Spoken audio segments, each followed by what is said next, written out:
Marcharemos no sul e no norte, ninguém pode esta marcha deter.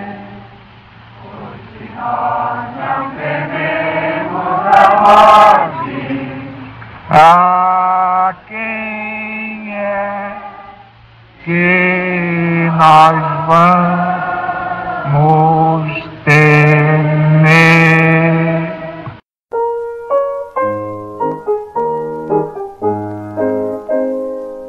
Marcharemos no sul e no norte, ninguém pode esta marcha deter. Pois se nós não tememos a morte, a quem é que nós vamos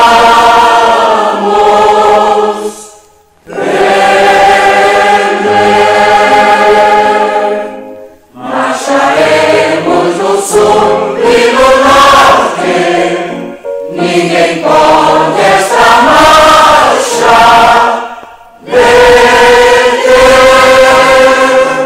Pois se nós não tememos a morte, a quem é que nós vamos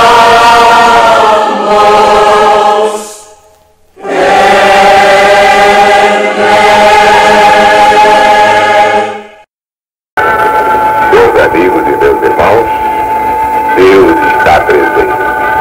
Viva Jesus! Conforme nossa promessa de ontem, vamos ver o que significa espiritualmente o dia do Senhor.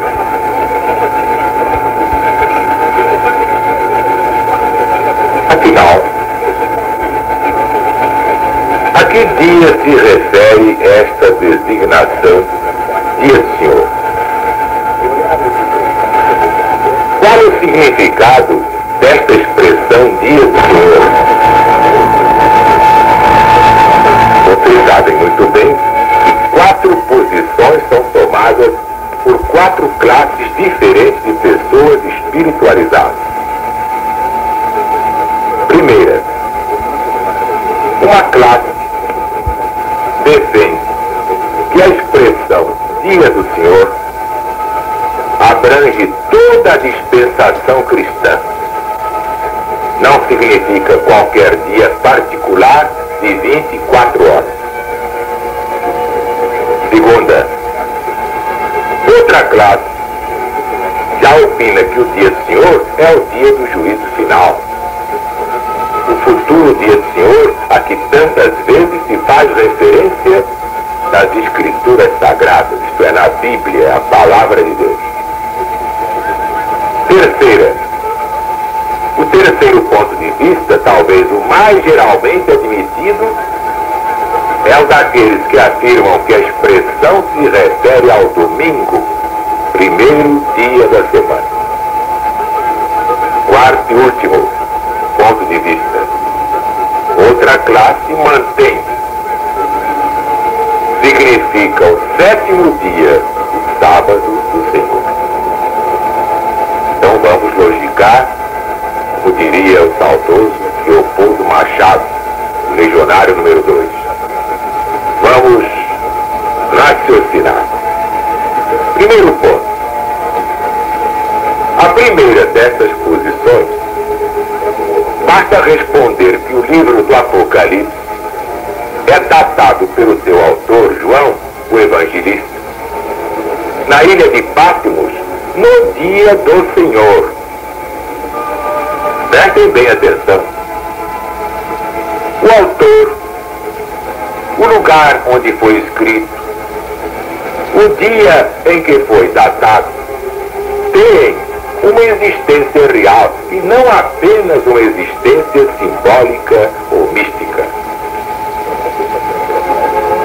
Mas se dizemos que o dia significa a dispensação cristã, então demos-lhe um significado simbólico ou místico. que não seria admissível. Além disso, esta posição implica o absurdo de fazer João Evangelista dizer 65 anos depois da morte do Cristo. Vejam bem, que a visão relatada foi vista por ele na dispensação cristã, como se algum cristão pudesse ignorar esse fato. Mas não pensa isso. Segundo ponto. A segunda posição, a de que se refere ao dia do juízo, do julgamento, não pode ser correta. Pois, embora João possa haver tido uma visão acerca do dia do juízo, não a podia ter nesse dia. Por quê? Porque era ainda futuro. A palavra traduzida por em no grego original, quando se refere a tempo, é definida pelo famoso Robinson nos termos seguintes: tempo em que um ponto ou período definido em, durante o qual alguma coisa tem lugar. Nunca significa acerca de, nunca significa sobre. Sendo assim, os que referem esta expressão ao dia do juízo ou contradizem a linguagem usada, fazendo-a significar acerca em vez de em, ou fazem João afirmar uma estranha falsidade, dizendo que teve uma visão na ilha de Patmos, há aproximadamente 19 séculos, no dia do juízo, que era ainda futuro. Isso é muito importante. Terceiro ponto. Para o terceiro ponto de vista, que é o geralmente seguido, diga-se de passagem, o dia do Senhor significa o domingo, primeiro dia da semana. Desejaríamos, entretanto, uma prova. Que evidência temos nós para fazer semelhante afirmação? O próprio texto não define a expressão dia do Senhor. Por isso, se significa o primeiro dia da semana, devemos procurar noutra parte da Bíblia a prova de que esse dia da semana é sempre assim designado. Os únicos outros escritores inspirados que falam do primeiro dia são Mateus, Marcos, Lucas e Paulo apóstolo. E falam dele simplesmente como primeiro dia da semana. Nunca falam dele distinguindo-o de qualquer outro dos 6 dias de trabalho. Isto é notável para o ponto de vista popular, porque 3 deles falam desse dia na própria altura em que se diz ter se tornado o dia do Senhor por se haver realizado nele a ressurreição de Jesus. E 2 deles mencionam cerca de 30 anos depois desse acontecimento. Aos que afirmam que dia do Senhor era a expressão usual para o primeiro dia da semana no tempo de João, o evangelista, então nós perguntamos: onde está a prova disso? Onde? Em que lugar? Não se pode encontrar. Mas nós temos a prova justamente do contrário. Basta ver a história do sábado de J.N. Andrews, e ali o assunto é esclarecido de uma forma contundente. Se essa fosse a designação universal do primeiro dia da semana, na altura em que o Apocalipse foi escrito, o mesmo autor devia certamente chamá-lo assim em todos os seus escritos posteriores. Ora, João escreveu o Evangelho depois de ter escrito o Apocalipse. Quase ninguém sabe disso. Todavia, no Evangelho, que é o 4º Evangelho, ele chama ao primeiro dia da semana Não dia do Senhor, mas simplesmente o primeiro dia da semana. É o domingo. Isto é muito importante. As provas de que o Evangelho foi escrito depois do Apocalipse estão nas notas de bordo dos Evangelhos, dicionários bíblicos, Bíblias anotadas por especialistas notáveis, Bloomfield, Hale, Horn, Nevins e muitos outros. E o que mais ainda contraria a pretensão em favor do primeiro dia é o fato de que nem o Pai, nem o Filho jamais reclamaram ao atribuído a qualquer dos outros dias de trabalho. Isso é muito importante. Deus não disse, este é meu dia. Só o fez com o sábado. Prestem atenção. Peguem os mandamentos. Isso passa despercebido porque a treva sabe trabalhar muito bem. Joga areia nos olhos de muita gente desavisada. O único dia de que Deus faz questão é o sábado. Isso foi por acaso? E por acaso entraria nos mandamentos, na tábua das leis? São os 10 mandamentos? Isso é muito importante. Meus amigos, se devesse chamar-se Dia do Senhor, por se ter realizado no domingo a ressurreição de Jesus, a inspiração nos teria sem dúvida informado disso. Mas há outros acontecimentos igualmente essenciais ao plano da salvação, como por exemplo a crucificação, a ascensão aos céus. E na ausência de qualquer instrução sobre este ponto, por que não chamaremos ao dia em que qualquer deles ocorreu o dia do Senhor? Com tanta razão como ao dia em que ele ressuscitou dentre os mortos. Aí temos que dizer francamente que Deus é maior do que Jesus. Ou será que o próprio Jesus não ensinou assim? O Pai é maior do que eu. Por que esta confusão dos que querem fazer de Jesus o próprio Pai, quando Jesus é o Filho unigênito? Isso é muito importante, que está radicado, vinculado ao sábado. Nós vamos chegar lá. Ponto número 4. Postas de lado as 3 posições já examinadas, reclama agora a nossa atenção a 4ª, que identifica o dia do Senhor com o sábado do Senhor, que é suscetível da mais clara e definitiva prova. 1. Quando Deus, no princípio, deu ao homem 6 dias na semana para trabalhar, expressamente reservou para si o 7º dia, colocou sobre ele a sua e o reclamou como seu santo dia. Ou será que Deus é volúvel e hoje diz uma coisa, amanhã diz outra? Não tem saída. 2. Moisés disse a Israel, no deserto, no 6º dia da semana, amanhã é repouso, é o santo sábado do Senhor. Chegamos ao Sinai, onde o grande legislador hebreu proclamou os seus preceitos morais com terrível solenidade, e nesse supremo código assim reclama o seu santo dia. O 7º dia é o sábado do Senhor teu Deus.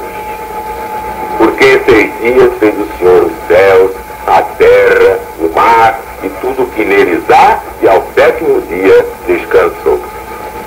Portanto, abençoou o Senhor o dia do sábado e o santificou. Pelo profeta Isaías, cerca de 800 anos mais tarde, falou Deus nos seguintes termos: se desviares o teu pé do sábado e de fazer a tua vontade no meu santo dia, então te alegrarás no Senhor, te deleitarás no Senhor. livro de Isaías, capítulo 58, versículo 13, para quem quiser verificar. Isaías foi praticamente o quinto evangelista. Profeta extraordinário, previu tudo o que aconteceria com Jesus, e aconteceu. Chegamos aos tempos do Novo Testamento, e aquele que é um com o Pai, pois ele disse: eu e o Pai somos um, declara expressamente: o Filho do Homem é Senhor do sábado. Pode alguém negar que o dia de que ele enfaticamente declarou que era o Senhor seja de fato o dia do Senhor? Vemos assim, que quer esse título se refira ao Pai ou ao Filho, nenhum outro dia pode ser chamado dia do Senhor, senão sábado. Mais um pensamento, preste atenção. Deixamos aqui este ponto para novas considerações. Nesta dispensação, há um dia distinto acima dos outros dias da semana, como sendo o dia do Senhor. Este fato desaprova a pretensão de alguns que afirmam não haver sábado nesta dispensação, mas que todos os dias são iguais. Denominam-no o dia do Senhor.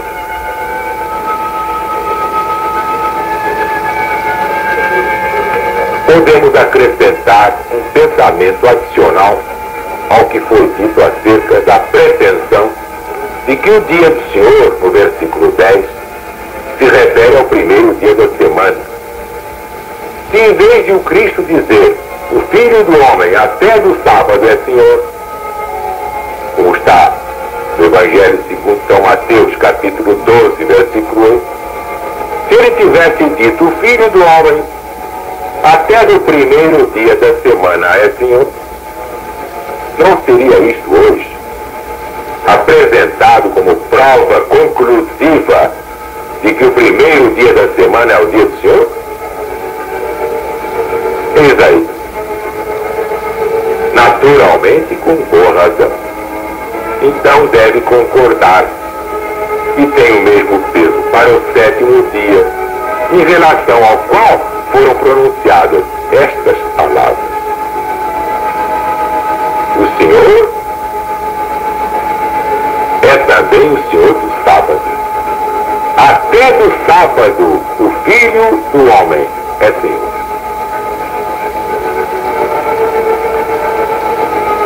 Meus amigos, meus irmãos, pode parecer assim extemporâneo tratar da questão do sábado quando ela parece liquidada.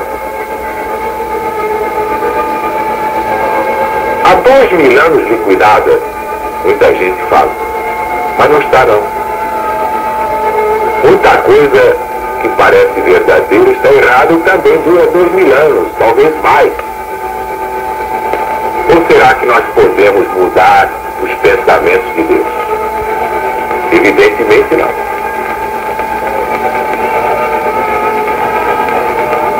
De modo que guardem bem estas palavras sobre o sábado, porque depois vão compreender por quê.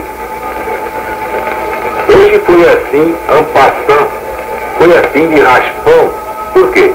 Porque João Evangelista de passagem diz: no dia do Senhor, eu tive essa visão assim na ilha de Patmos. No dia do Senhor. Mas vamos seguindo. Do versículo 11, aliás, do versículo 11 até o 18. Uma voz que dizia: o que vês, escreve-o num livro e envia-o às 7 igrejas que estão na Ásia: Éfeso, Esmirna, Pérgamo, Tiátira, Sardo, Filadélfia e Laodiceia. Então virei para ver quem falava comigo. E virando-me, vi 7 castiçais de ouro. E no meio dos 7 castiçais, um semelhante ao Filho do Homem, vestido até aos pés com a veste de talar, isto é, uma veste comprida, cingido pelo peito com um cinto de ouro. Sua cabeça e seus cabelos eram brancos como a lã branca, como a neve. Seus olhos eram como a chama de fogo. E os seus pés, semelhantes a latão reluzente, como se tivessem sido refinados numa fornalha. Sua voz era como a voz de muitas águas. E ele tinha na sua destra 7 estrelas. Da sua boca saía uma aguda espada de 2 fios. Seu rosto era como o sol quando na sua força resplandece. E eu, quando o vi, caí a seus pés como morto. Então ele pôs sobre mim sua destra, dizendo-me: não temas, eu sou o primeiro e o último, aquele que vive. Eu fui morto, mas eis aqui, estou vivo para todo sempre. E tenho as chaves da morte e as chaves do inferno. Quantos minutos temos ainda? 8. Então dá para comentar alguma coisa. Irei-me para ver quem falava, isto é, a pessoa de quem vinha a voz. 7 castiçais de ouro, o que significa? Estes não podem ser o antítipo do castiçal de ouro, do antigo serviço típico do templo. Por quê? Porque esse era apenas um castiçal com 7 braços.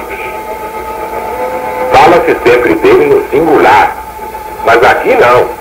São apresentados 7. E estes são, com mais propriedade, suportes de lâmpadas do que simplesmente castiçais. Suportes sobre os quais são postas lâmpadas para iluminar o quarto. E não tem semelhança com o antigo castiçal. Pelo contrário, os suportes são tão distintos, tão separados uns dos outros, que se vê o Filho do Homem, isto é, Jesus, o Deus feito homem, a andar pelo meio deles. Filho do Homem, já que tocamos neste ponto.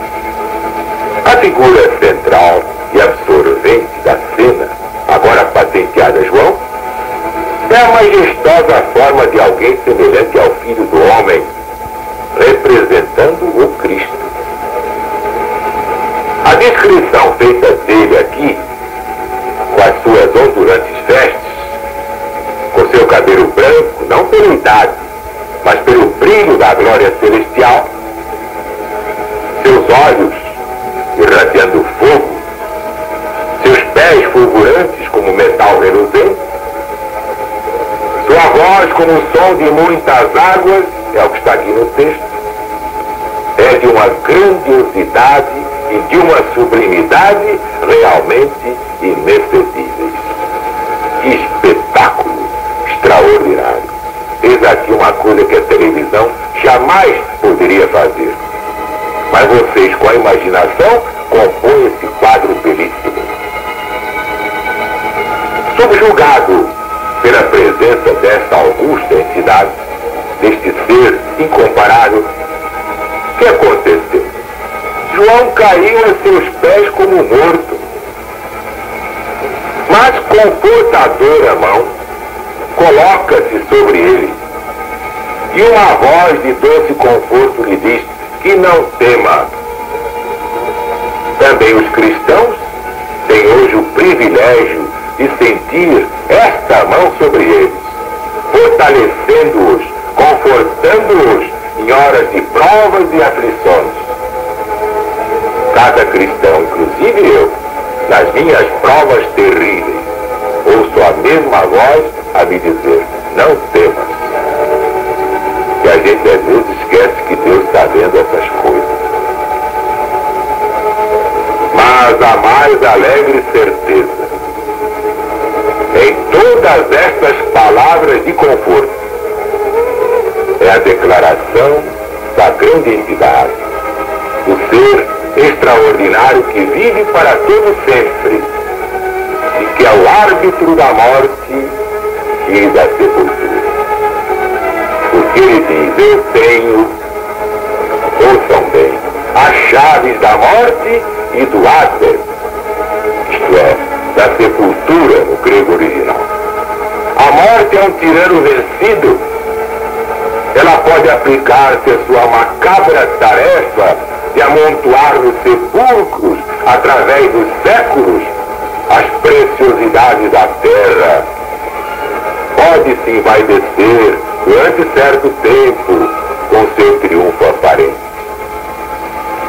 Mas, na verdade, realiza um trabalho infrutífero, porque a chave da sua escura prisão foi arrebatada das suas garras, está agora segura nas mãos de alguém mais poderoso que a morte.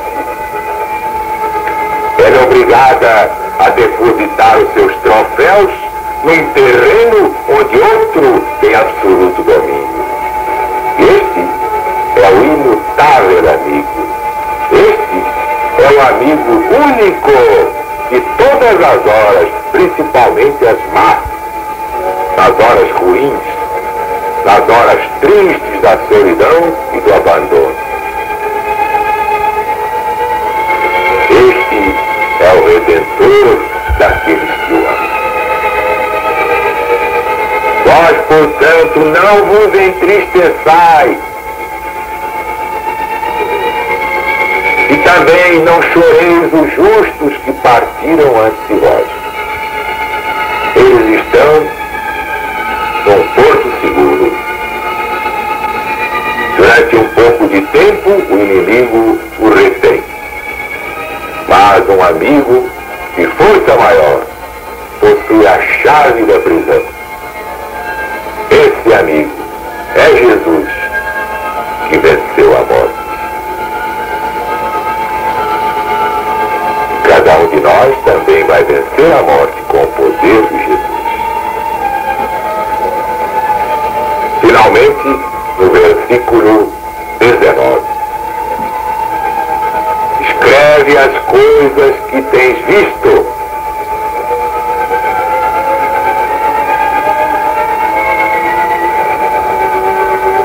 Escreve as coisas que tens visto, e as que são, e as que depois destas hão de acontecer.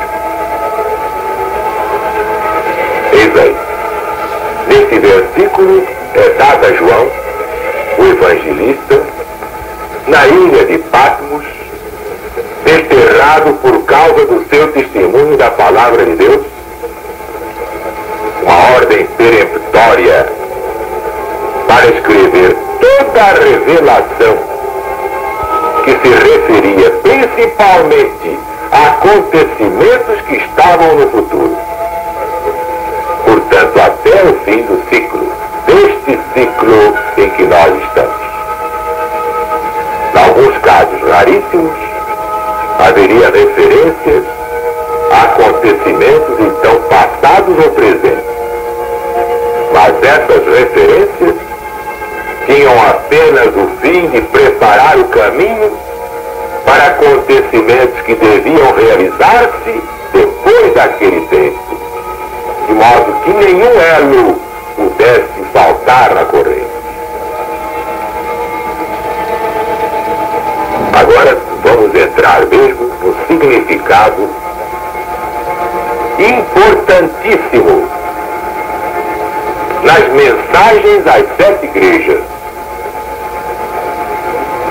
E vocês vão ver quanta coisa preciosa está oculta até hoje aos olhos dos que não têm olhos de ver, e entretanto pregam o Evangelho sem saber Apocalipse. Não. Hoje, quem não sabe Apocalipse já não sabe Evangelho. Esse é o outro Evangelho. É o reverso. Temos que unir o verso e o reverso, porque ambos são inseparáveis. Sim, meus amigos e meus irmãos, aguardem atentamente o significado destas mensagens às 7 igrejas, que na verdade são mensagens a todos os cristãos da humanidade. Que a paz de Deus esteja com todos agora e sempre. Glória a Deus nas alturas. Paz na terra aos homens e mulheres da boa vontade de Deus.